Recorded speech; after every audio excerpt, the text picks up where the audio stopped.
Thank you everyone for joining on this occasion. We're going to celebrate Yom Ha'atzmaut, or Israeli Independence Day. We're celebrating Israel's Declaration of Independence that was signed only in 1948. And it's something that I found a writing about that I think really sums up why we want to celebrate and why we want to really bring what Israel is as a nation to everyone, and why we want to pay attention to it.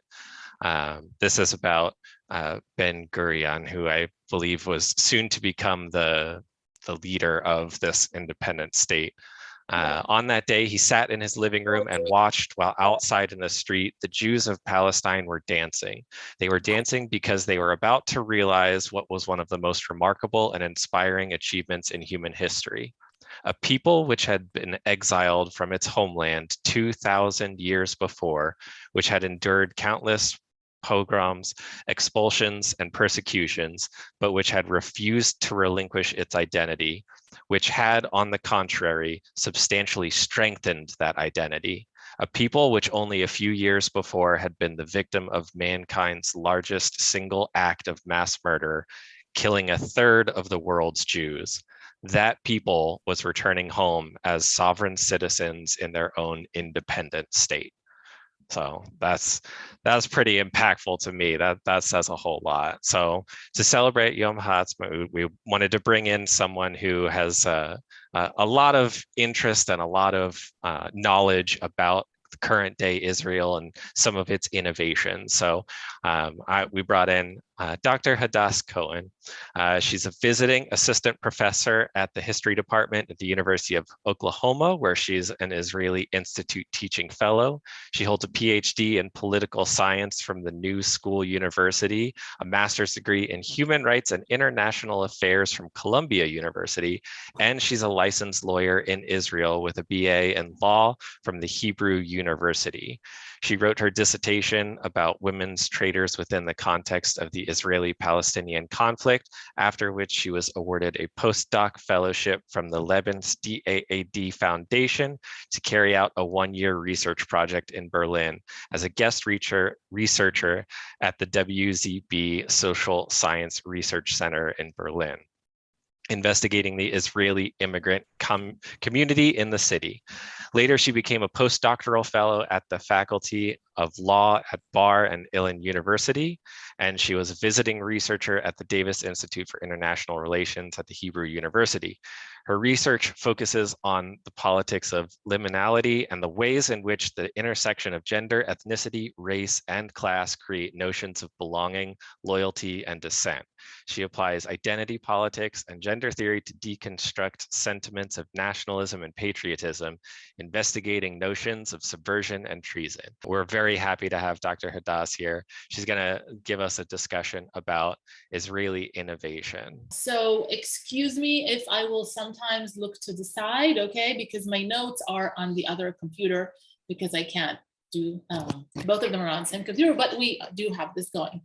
So good evening, everyone, and thank you very much for joining me for this talk. And I'm very excited to speak about Israeli innovation on Israeli Independence Day. It is one of the most amazing things that have happened in Israel. And when you look at the breadth and the magnitude of the field that Israeli technology and innovation have basically developed and morphed into, it's one of the things that would make every Israeli very proud. So let's embark on this. Okay, sorry, and great. So when we think of Israel, we usually think of, we would think of the beach in Tel Aviv. We think of Jerusalem, and I put that here to symbolize the conflict. And when I was doing my PhD studies in New York, I encountered people that miraculously thought of camels in the context of Israel. So, but Israel also has something else altogether, another side that is much less known outside certain circles. I mean, everyone has heard about it, of the Israeli high tech, but when I teach right now and when I encounter students and people that are outside of that, not many have. So what I'm talking about is innovation, and most importantly, a spirit of entrepreneurship that translates in Israel into a world of high tech and innovation and invention and development, and basically into a hotbed of pioneering technologies in different fields. And that is something that yes, great. So that has labeled Israel to be the Silicon Valley of the Middle East. So in Israel, a country of close to 9 million people, there are over 6,000 active startups, and research and development centers of leading global companies have moved there. And I just selected here, it was really hard to select. You see here, Google has what it's called R&D, is research and development centers there. Apple has 3, IBM has, Facebook, Microsoft. There is also a whole other host of big international corporations, technological corporations that have that. Siemens, for instance, and this has to do with the fact that in Israel, you have in this small country and this limited number of people, very small number of population of citizens, you have a lot of engineers, and you have, so this is something that makes these companies open their research and development there. And now, besides being recognized globally, these 6,000, close to more or less 6,000 Israeli startups have developed into unicorns. Now, I don't know if anyone known what unicorn outside of Disney movies is, but in the world of high tech, what it is basically a company that managed to get that is valued at over $1 billion. So in Israel, again, out of the citizens of 9,000 citizens, there are 35 companies that joined this unicorn category only in 2021. And this is out of 936 globally. So we're looking here at about 0.3%, and out of the world, when the world population is Israel, the 9 million Israelis are much less than that percent. And also, if we look at how much funding is invested in Israeli tech, so we see that there is $25 billion that it is invented in Israel out of the 500 billion that are invested globally. In terms of patents, another very interesting field, because all of these high-tech companies are developing, and the startups, particularly startups, they're taking an idea and they're trying to run with it, and they're trying to develop it. And I'm talking about a technological idea, and I'm going to give several examples soon. So what they're doing is that they're writing patents, because if you develop a technology, you don't want anyone else to steal it. So Israel is number 17 in the world in terms of patent applications, and it's number 9 in the world in the terms of patents granted per capita, which is before the United States and before China. And the reason that I'm writing China with exclamation mark is because that China has decided to make itself into the patent center of the world, and the government is investing a lot of money into encouraging and funding companies that are basically will be developing patents. So, sorry, my apologies again. There we go. So, great. And if we want to look graphically at the number of patents in the world, so we see here, so look at these circles. I'm using my mouse. I assume you can see that, right? So you can see these circles are where there are patents. So we see that there is definitely in the United States, definitely in Europe. We see here China, somewhat India, and then, sorry, here is in India. But look here. This is Israel in the middle of the Middle East. And we see here that this is an island of patent development. We see some in the Emirates, with some in Saudi Arabia, but clearly in the whole area, Israel is quite a unique phenomenon in that sense. And if we look at what Israeli high tech has developed, or Israeli inventions have developed. So we have the pill count, I'm going to talk about that, electric cars, freezing breast tumors, the flash drive, saving the bees, and that, preventing infant death. So we have a whole host of inventions that basically developed in Israel. And if we try to think of why, we're not the only ones. A whole bunch of books were basically written on this topic. One of the most famous one is Startup Nation. I also put in the other one, Chutzpah, because I think that the Israeli Chutzpah has a lot to do with this success. And I'm going to go over a little bit more methodically to explain why some of the factors. Of course, these are not all of them, but some of the ones that I found to be significant. So first of all, Israel historically has experienced geopolitical isolation. Israelis could not leave Israel by land, and the fact that almost anyone can get on an airplane and fly is a recent phenomena in terms of how affordable it is. So for the general population. So Israelis were isolated and huddled in the country, and this also affected the import. It still is. To import, we can only do it by sea, basically. And today, for instance, we see what happened after COVID with problems with supply chains. Then it is a problem. And also because of the history, and I'm not going to go into that, but Israel could not rely on continuous military supply that would help the country fight the wars that it was engaged in. And therefore, and especially after the trauma of Yom Kippur in 1973, when the country was almost basically annihilated, so the politicians and basically the government decided that we need to have our own weapons. And the same way that Star Wars, the American Star Wars, and that was going on with the Soviet Union during the Cold War, helped to develop a host of technologies, the same way this is what happened in Israel.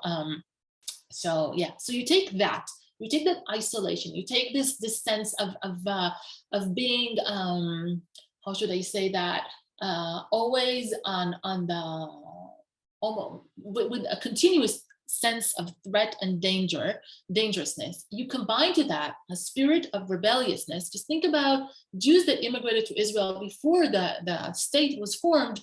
They left Eastern Europe, they left Central Europe. It was the most illogical thing to do, to move to this small country at the end of the world that had nothing that Europe had to offer. So rebelliousness. And also, if you combine that with anti-hierarchy ideology that exists in Israel, in many ways, even until today. So Israel was basically formed, created as a socialist country that relied very much on ideology of equality for all, gender equality and class equality, and because it was also a new state, there was relatively easy to have social mobility. In Israel, we still don't have real elites the same way that, or old money, the same way that you would have in Europe and the United States. And there is a very strong openness to new ideas. If you think about it, Israelis, I don't know how many of you have heard of it, Israelis after the army service, almost everyone goes either to the Far East, so that's India, China, Nepal, and so on, or to Latin America. And Israelis spend there between several months to a year, and then they come back to Israel. So all of this creates very strong flexibility in terms of the thinking. We also have the military, which is, I see here, I'll skip to the third one.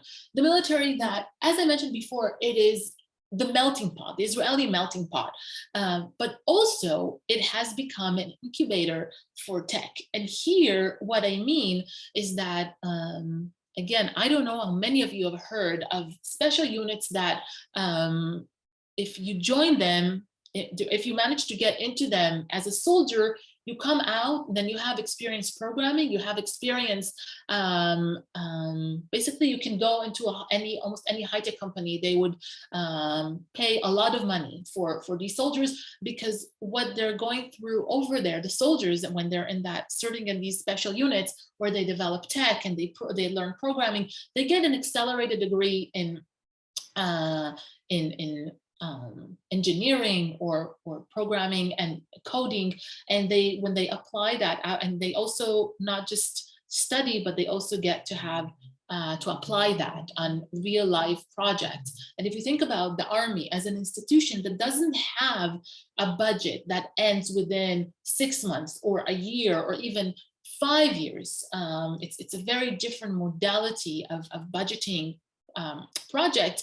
Then you have an incubator, not just for thinking of ideas and applying them, but also exercising them in the long term. So the army has become one of the most important incubators for tech. Now, again, combine this, as I said, with the Israeli chutzpah, which is because of what I described before. I mean, we all laugh about it, but it is a real thing. I did my PhD studies in New York, and then I did my first postdoc in Berlin. And I have to say that there is a difference. There is a difference for an Israeli, not all, of course, but many. If there is a problem, or let's just say if you hear a no, that's the beginning of a way to get to a yes. And that is the chutzpah that I'm talking about. And there are quite a few cultural differences because of that between Israelis and Americans and Europeans. But one of the things that does get Israelis is that there's this assertiveness, very strong assertiveness, and also a culture of doubt, that, maybe right now we can't do it, but let's try to find another way to do it. And if you combine that also with informality, you create a very unique hub, or a very unique atmosphere in which ideas can flourish. And lastly, I want to talk in this sense about immigration and migration. So Israel has been declared as the country of the Jewish people, which means that Jews are encouraged to immigrate to Israel at any point in time. And if they come there, they get immediate citizenship, they get healthcare, they get funding to go to do a degree at the university. And this has become a very lucrative destination for Jews from different countries from around the world that wanted to leave their countries, especially if there was time of insecurity. And when the Cold War ended, we had almost 1 million Russian Jews immigrate to Israel. And immigration is a propeller for the economy. But beyond that, the Russian Jews that immigrated had a very, very strong background in science, and they also in engineering. And that basically contributed to having a population that was not just very well educated, but very well educated in fields that could foster development of technology. And so this is for the Jews that came to Israel. Why am I also including migration from Israel? It's and migration from Israel is a very touchy subject. For years, Jewish Israelis that left Israel were considered to be Yodim, or in English, that's a word in Hebrew, meaning going down, or deserters. And they had a very negative stigma. Today, that is not the case. And today, what we see is that some of these, especially the ones in tech, that would migrate from Israel, move to the Silicon Valley and the original one in San Francisco, or move to New York, or move to anywhere in the United States. They move there, and then they have children. And then Israelis are one of these nations or nationalities, they belong to nationalities that you never leave your Israeli identity. You never completely assimilate to where you have immigrated to. It's, again, a bunch of research was done about that, but it's very different from other nations. So what we have here is people that immigrated to other countries, lived there for a while, got integrated. I'm talking right now about those in tech, integrated, and then at some point, many of them do return home. So despite there's the whole myth about the brain drain, a lot of those brains do decide to come back. And what happens when they come back is that they have connections in or wherever they immigrated to.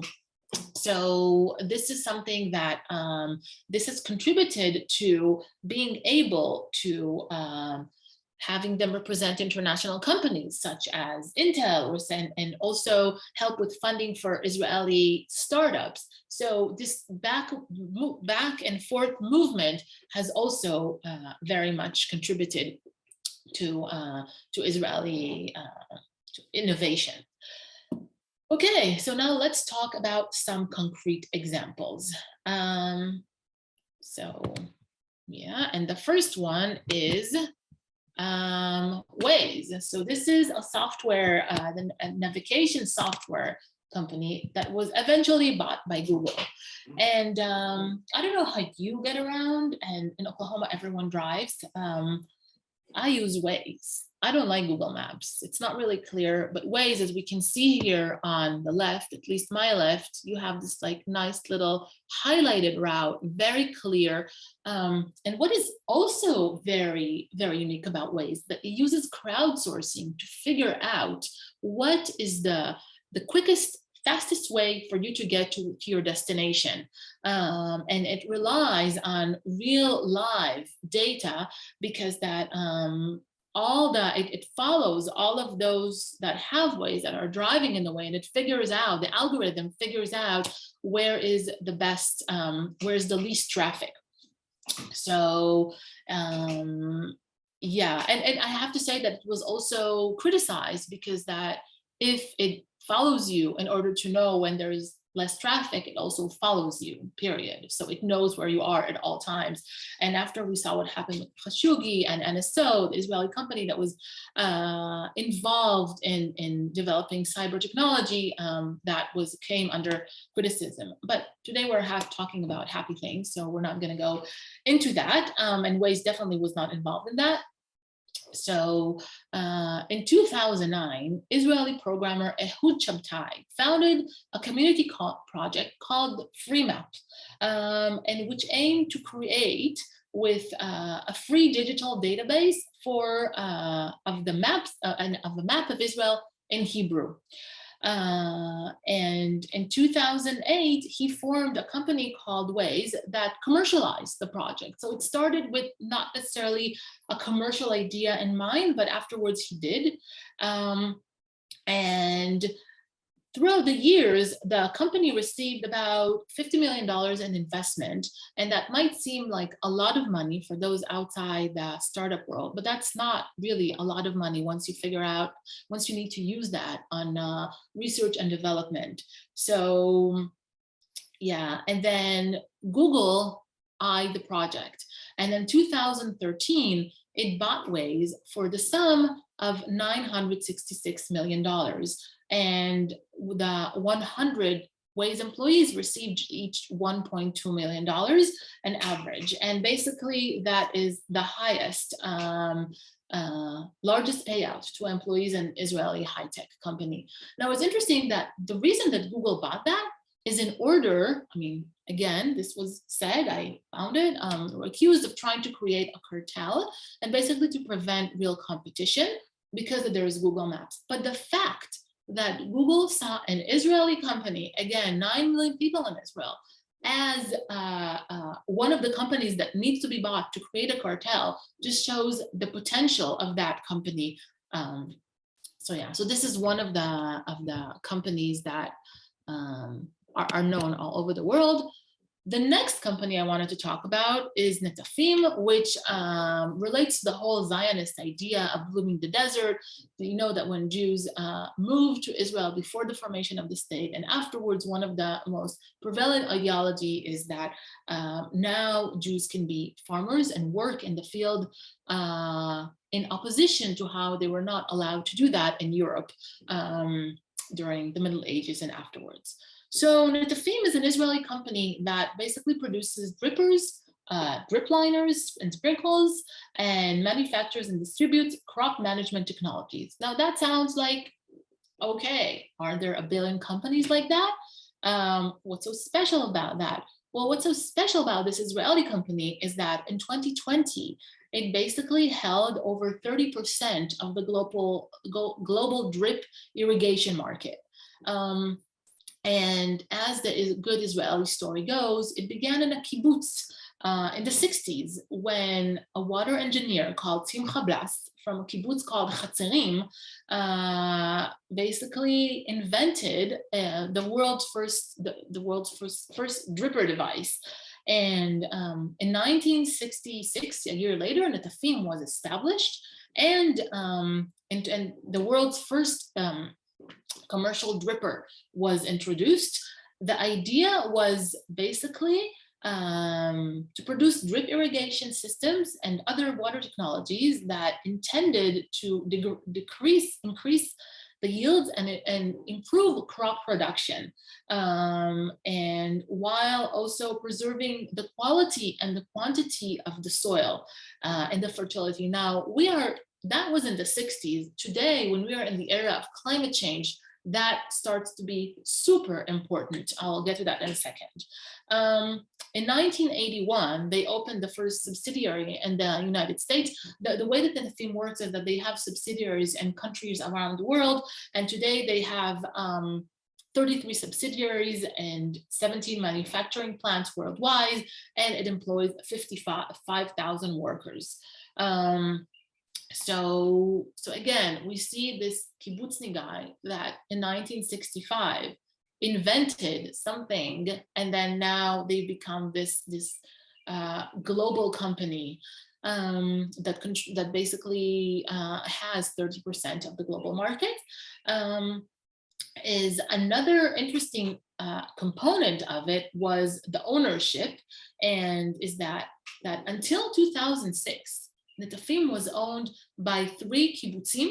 I should add that the kibbutz, for those who don't know, a kibbutz is basically a village that was established according to, by communist ideology, where everyone is equal. If you made money, if you earned a salary outside the kibbutz, you gave it to the kibbutz, and everyone got the same stipend. And it's amazing to see how the kibbutzim were one of the innovation engines in Israel. And there are quite a few kibbutzim that have invented several. They have big companies and are behind several inventions. So today, Netafim is owned 80% by Mexican, which is a Mexican company, and the kibbutz Chatzerim is retained 20% of it. And it's interesting, it's the kibbutz. It's not the person that invented it, but it's the community, basically the village in which he lived. So we see here the socialist ideology still prevalent in that. And now the next company I want to talk about is, I think that a lot of people would know. And I'm so tempted to ask, if it would be right now and live, I'll ask, who has developed their own website? Who has ever created a website? And for those we have, I'm sure you came to the dilemma, or you were confronted with the dilemma: do I use Wix or do I use WordPress? And so Wix is basically one of the few software basically that allows you to create your own website by existing templates. So it makes it let me just show you what it looks like, because I think one needs to see. So for instance, we see here a donut store that created the website, and we see here a coffee shop. So this is somebody with no prior experience in programming, in graphic design. They can just go and use that software and create it. So basically, Wix was founded in Tel Aviv in 2006 by 3 Israeli developers. I can name them: Avishai Avrahami, Nadav Avrahami, and Giora Kaplan. And it, as I said, it provides you with templates through which you can create a website, and with no prior experience. And as somebody that has tried to build her own website, this is something that is really important, because not all of us are programmers or coders. And it has fonts, and it has graphics, yeah. And here we see that I think one of the most interesting things is whenever I was looking at these companies, I looked at the job. So in 2011, 2006, they were created, right? 2011, they had 3.5 million users, okay? In 2020, they have, it's according to Wix, but I don't think that they're going to be very much off of it, 100,080,000 users from 190 countries. So we see here again this huge jump in a very short period of time. And now to the last company that I'm going to talk about, which is I thought it was a very optimistic idea, and in the hope of having peace in the future. This company, Given Imaging, is basically a medical technology. I have to say that one of the main areas in which Israeli tech invents things is in medical technology, and it's astounding to see how university professors, almost every one of them, is engaged. I mean, that in these fields are engaged in medical technology and developing it outside of universities or hospitals, or using them but creating alliances and using the funding that they could get into private markets in order to develop medical technology. So basically, Given Imaging started with the name of PillCam, and it manufactures, and basically you swallow this, and then it can track your intestines. And there is a camera in that. But what is interesting about this company, and the reason that I chose to talk about it, is it basically relied on technology, a patent that was used in missiles. So cameras that were used in missiles, and according to the proverb, that basically the phrase from the Bible, which is basically they made their swords into plows. Basically, it's called swords into plowshare technology. It's when technology that was used to create weaponry is being used for medical devices. So this is what we see that, and Gabriel Meron, the developer, got this idea from Rafael, which is one of Israel's, it's the state, basically, military development company. So he got it from their missile cameras in 1998, and he used the same patent in order to develop this pill, and he envisioned the missile technology that could be miniaturized to create a medical product, and indeed that was successful. So it was, again, he developed it, and it was bought by a company called Sierra Scientific Instruments that is located in LA and California. So this is it. Thank you for your patience to our technological mishaps at the beginning. And yes, I hope this was an interesting overview of Israeli innovation, and I would be happy to answer questions. Thank you so much, Hadas. That was very, very interesting. And thank you for using both a bakery and a donut shop as your examples for web pages. I'm going to go get a sweet treat after this. But before that, we'll do a question and answer section. For that, we want to bring in Dr. Jeremy Rootman. He's a founder of Rootman IP. He grew up in Texas and got a bachelor's of science cum laude in physics from Harvard University, master's of science and a PhD in physics from Techion. He has 15 years of experience in drafting patent applications in various fields such as physics, computer hardware and software, electrical engineering, mechanical engineering, green energy software, and other areas. And he has extensive experience in turning startup ideas into strategic assets, and he's published in leading professional journals in the field. So Rachel and I are going to monitor chat if anyone wants to type a question in the chat or come off mute. And so you guys can turn your videos on if you would like, and we can make this just a casual conversation. And yeah, and to kick questions? things off, I have a question. Okay. I worked for Apple for almost 12 years before joining the Jewish Federation, and I had the privilege of going to visit the United States Silicon Valley in San Jose and Cupertino.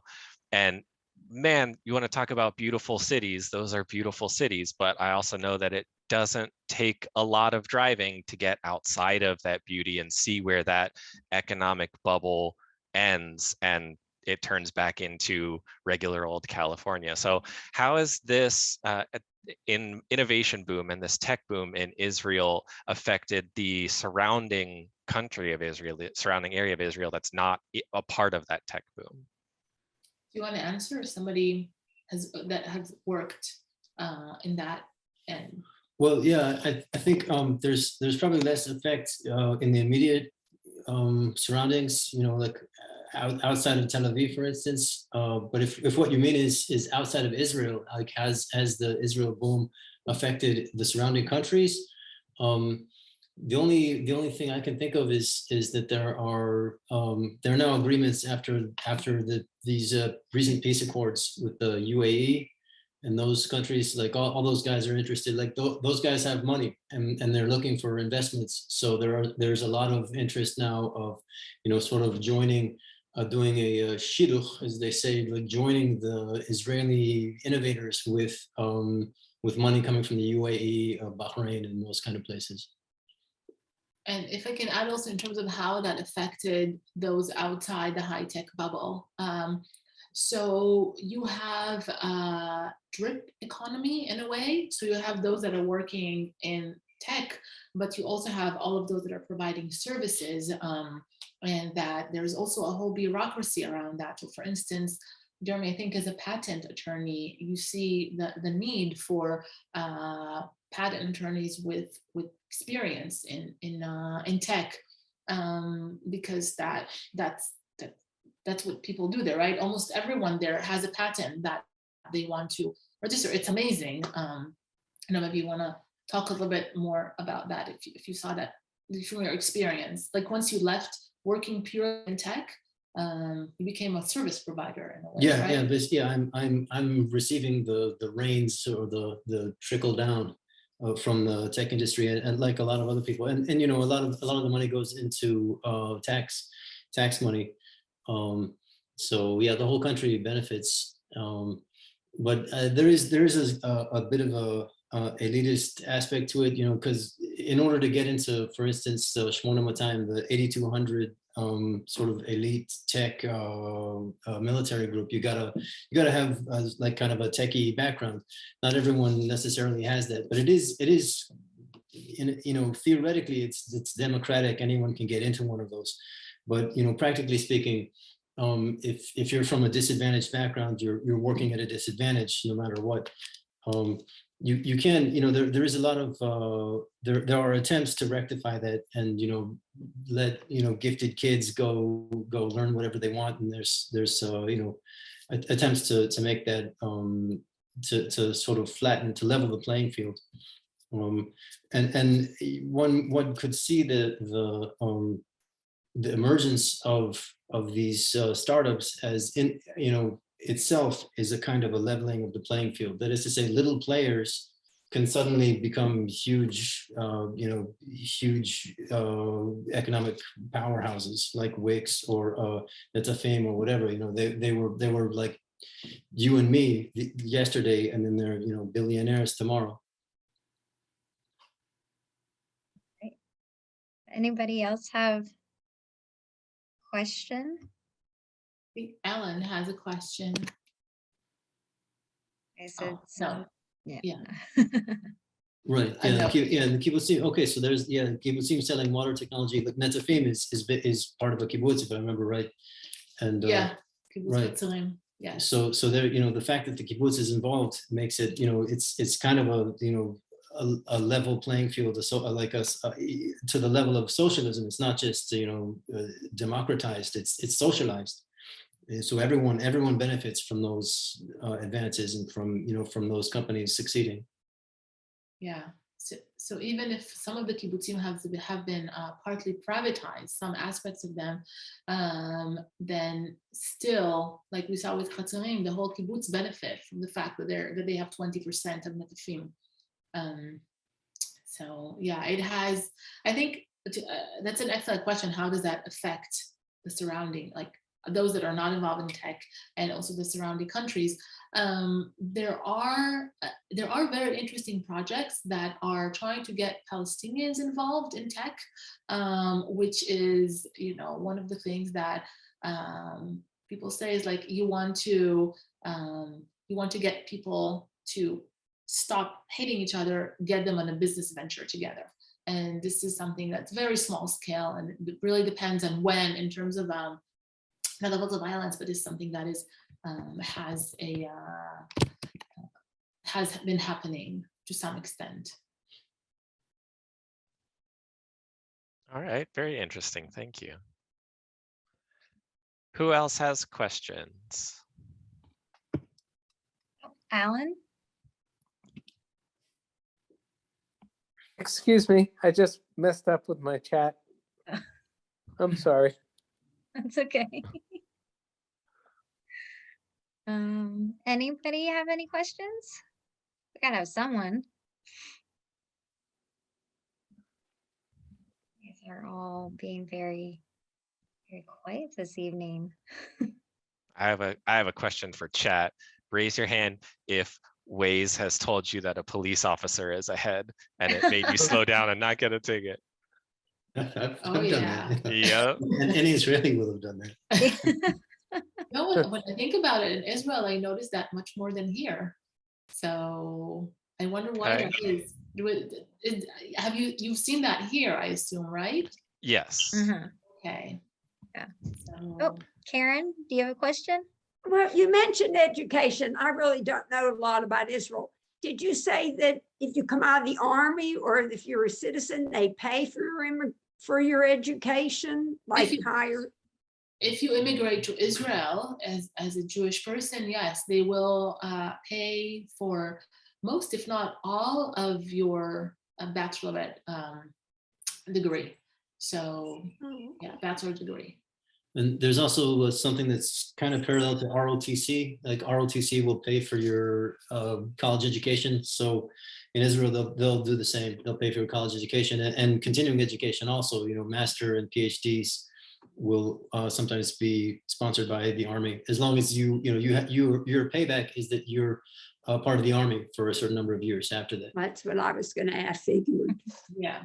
But then you come out, the whole question of the army is also very, very important or interesting, because it's quite different than it is here, because everyone in Israel goes to the army, unless you are Orthodox for men, and for women, unless you got married or you're pregnant or you're religious, then everyone does. And what that does is that serving in the army afterwards as an officer is considered to be basically hands-on experience. So when you do go to civil society, you are, how do you say, you are mechtaf by these high-tech companies? Snapped up. Snapped up, yes.